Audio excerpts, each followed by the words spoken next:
నా పేరు Maddirala Gangadhar, Telugu Desam party BC విభాగం రాష్ట్ర ప్రధాన కార్యదర్శిని.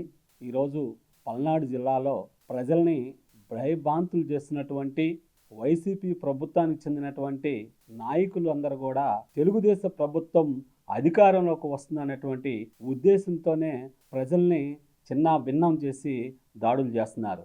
ముఖ్యంగా భావితరాల భవిష్యత్తుకి అనుగుణంగా ఈ రాష్ట్రంలో నారా చంద్రబాబు నాయుడు గారు ముఖ్యమంత్రి అవ్వాలి. తర్వాత ఈ రాష్ట్రంలో ఉన్నటువంటి యావత్తు ప్రజలందరూ కూడా కులాలకి, మతాలకి, వర్గాలకి అతీతంగా నారా చంద్రబాబు నాయుడు గారు ముఖ్యమంత్రి అవ్వాలనే ఉద్దేశంతో ప్రజలందరూ కూడా తెలుగుదేశం పార్టీకి, తెలుగుదేశం ప్రభుత్వం ఏర్పడే విధంగా మరి చేస్తుంటే ఈ విషయాన్ని తట్టుకోలేక, ఓర్చుకోలేక దుర్మార్గమైన వైఎస్ఆర్సీపీ ప్రభుత్వం పల్నాడు జిల్లాలో ఉన్నటువంటి 7 నియోజకవర్గాల్లో కూడా ఈరోజు దాడులు చేస్తున్నటువంటి విషయాన్ని అందరూ కూడా గమనిస్తూనే ఉన్నారు. జూన్ 4వ తారీఖు రిజల్ట్స్ రాగానే వైసీపీ ప్రభుత్వానికి సంబంధించినటువంటి నాయకులందరూ కూడా మరియు ప్రజలే తరిమి కొట్టే విధంగా ఆ ప్రభుత్వం వైసీపీ ప్రభుత్వానికి మరియు ఆ రోజు సూచిక కనిపిస్తుంది.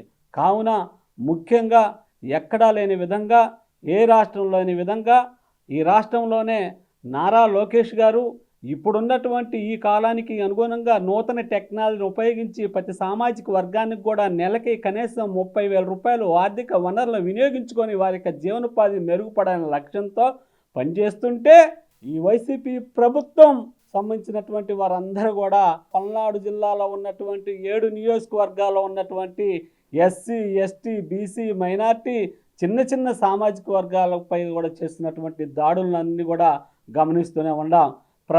తెలుగుదేశం ప్రభుత్వం అధికారంలోకి వస్తుంది అనే ఉద్దేశంతోనే ఇలాంటి దాడులకి పాల్పడ్డారు.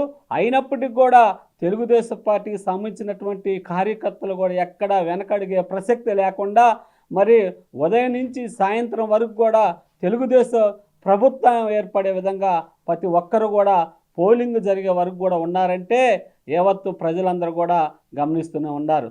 కావున ఏదైనప్పటికీ కూడా ఈ రాష్ట్రంలో నారా చంద్రబాబు నాయుడు గారు ముఖ్యమంత్రి అవటం ఖాయం.